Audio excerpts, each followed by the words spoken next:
The family's youngest son survives when the ship they were on sinks. In the lifeboat, he's joined by a fierce Bengal tiger whom he must trust to survive. That's why, today, the life of Pi. If you enjoy the videos, please support the channel by liking, subscribing, and enabling notifications. It's free and really helps me keep growing. Now let's get started. The story starts when adult Pi meets a historian to discuss his life. And he starts by telling him that as a child he grew up in his family's zoo and that his name has a particular story. Thanks to his father's best friend, who was like an uncle to him and taught him how to swim as a child, he says his name originates from a public pool in Paris with crystal clear water. His uncle enjoyed it greatly and told his father that taking his son there would purify his soul. But his father took it so literally that he named him Piscine Molito Plater. But this was a problem for him as a kid because others didn't see it as an elegant French pool, but simply as pee. After enduring years of bullying, he returned to school resolved to stop it. He explained the mathematical meaning of his name to seem cooler, but it was a poor attempt that didn't work well. Still, he continued doing it in several classes until he wrote many decimals of pi in math class. He became a school legend. The historian who listened attentively sought a good project idea. He came to him on a friend's recommendation who said Pi's story would make him believe in God. So, our protagonist agrees on the condition that it is the writer himself who decides what to believe. We meet Pi's father, a zookeeper, and his botanist mother in a flashback. So they met there and got married, then had 2 children.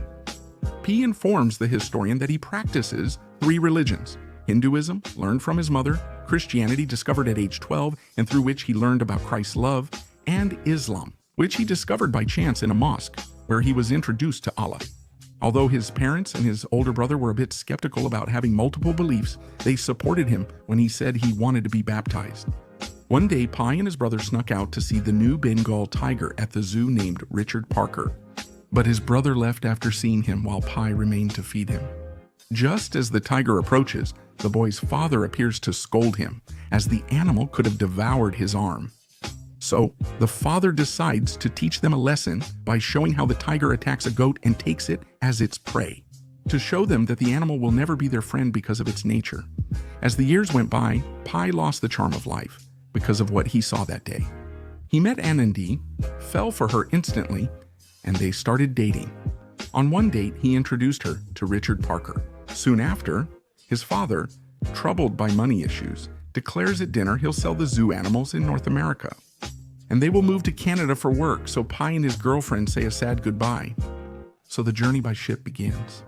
His mother has issues with the cook due to the lack of vegetarian food options, leading to a conflict between them. But thanks to the altercation, they meet a Buddhist boy. Later, Pi's father sedates the animals for calm travel. 4 days after, the ship passes over the Mariana Trench. Pi wakes up during the night in the middle of a storm and goes outside to experience it. But while he's there, a ship's siren starts to sound and the sea becomes rougher, so he starts to see how water is entering the ship. Frightened, he goes to find his family, but their cabin's floor is flooded with animals struggling to survive. Pi escapes again and is placed on a lifeboat, despite wanting to return for his family. At that moment, a zebra falls on them, breaking the boat loose and throwing him into the sea. With him inside, now Pi finds himself alone and survives by a miracle. The boat drifts farther and farther from the ship, which continues to sink. While trying to stay safe, he finds Richard Parker in the sea, attempting to board the boat with him. At that moment, Pi, terrified, decides to jump into the sea despite the potential danger from other aquatic animals. As he swims, he witnesses the ship carrying his family sinking before his eyes. He returns once more, shouting their names and begging for forgiveness, but it's already too late. At dawn, Pi finds himself in the boat with an injured zebra. A sedated hyena suddenly appears and tries to attack the boy, but he manages to save himself. He soon finds and rescues a chimpanzee in the sea, then tries to make noises to ask for help. However, this only enrages the hyena, causing it to attack him, but he survives the assault. But when it gets dark, the animal attacks again and ends up eating the zebra. The next morning, Pete wakes up and remembers that there must be a supply box on the raft. So he finds it and uses the life jackets along with other oars to make his own space away from the hyena. But right then a fight breaks out between the animals, where the hyena ends up winning again and kills the monkey. So Pi gets furious and starts yelling at it, threatening to stab it, when out of nowhere, Richard Parker appears and eats the hyena in one bite. Terrified by the huge Bengal tiger, Pi throws himself into the sea in his small lifeboat. But later, he goes back to the boat for more supplies and discovers some canned food. As he's getting the cans, a rat appears, drawing Richard's attention. Shortly after, the tiger chases the rodent, which runs to Pi. He throws it to the tiger, who then tries to attack him as well. Days pass as Pi writes notes, sealing them in cans, and sending them across the sea, hoping someone will find them. And he also prays to God, asking him to show him his destiny. Then he decides to read the instructions for the lifeboat. And we see him suffer over the following days because of the harsh sun, the rain, and the night. Despite this, he remains on his makeshift raft, fearing an encounter with the tiger. With these instructions, he uses a technique to make the tiger dizzy and to intimidate it with his presence in order to tame it. It appears to be effective as the tiger emerges submissive. Pete gets into the boat and urinates on it to mark his territory. But the tiger does the same and takes over the boat again. Days later, he manages to filter water, and that's how he survives. He also tries to help the tiger by offering him water. He recalls the zoo feeding him 5 kilos of meat daily, so he might eventually eat him. And to avoid that, he will try to fish. At that moment, the tiger jumps into the sea and starts swimming, while hunting some of the fish and heading towards him. But Pete quickly gets on the boat and grabs his improvised life jacket so that Richard can't hold on to it. He attempts to kill the tiger, but sees its tender face. He starts building something new, taking hours. At dark, he lets the tiger aboard. He returns to his improvised life jacket, now containing all his supplies. In the morning, he decides to fish unconventionally, feeling sad as a vegetarian who has never killed or eaten animals before, but does so to feed the tiger. And that night, the seawater looks fluorescent, giving him a unique show, so Pi decides to enjoy it despite the hardships. More time passes and Pi keeps track of the days at sea. Now it's clear that hunger is affecting him, and suddenly, out of nowhere, flying fish start falling and hitting him. He also finds a much larger fish, which he keeps for himself despite Richard Parker's desire for it. And even though it's meat Pi hasn't eaten in a long time, so he devours his dinner with great pleasure.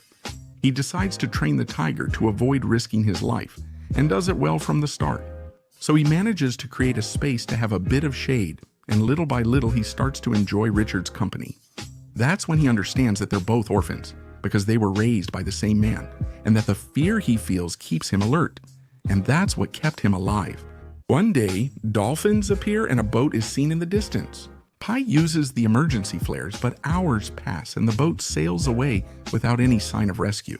As time goes on, Pi admits in his personal record that he's unable to differentiate between hallucinations, dreams, and reality. That very day, a storm approaches, and even though Pi tries to prepare, a strong wave knocks him off the boat, and his journal is lost in the sea. Then distressed, he starts praying, though he later laughs, saying that his experience is a miracle. But soon after, he grows desperate and blames God for losing everything, despite devoting himself to him since childhood. And then he asks Richard for forgiveness, who is scared. Meanwhile, the boy's supplies are also lost at sea. He gets trapped under the tarp, and the force of the water drags the tiger. After hours, Pete awakens to find his shipwrecked companion nearly defeated. But the storm has passed and both survived, but the ordeal took a toll on both of them. Richard Parker, being weaker, requires me to step closer to hydrate and pet him. Meanwhile, he apologizes again and looks up at the sky to tell his family that he will be with them soon. Hours later, he wakes up alone in the boat, which is stopped in a mangrove. He decides to explore the area, searching for help, food, or his lost tiger. And the only thing he finds is a large army of meerkats, and around them, some bones. He walks until he finds a freshwater lake and sees Richard Parker feeding in the distance. He continues exploring until late and decides to sleep. At sunset, He realizes all the animals, including his tiger, are fleeing to the boat. He finds an exotic flower containing a human tooth in the middle of the night.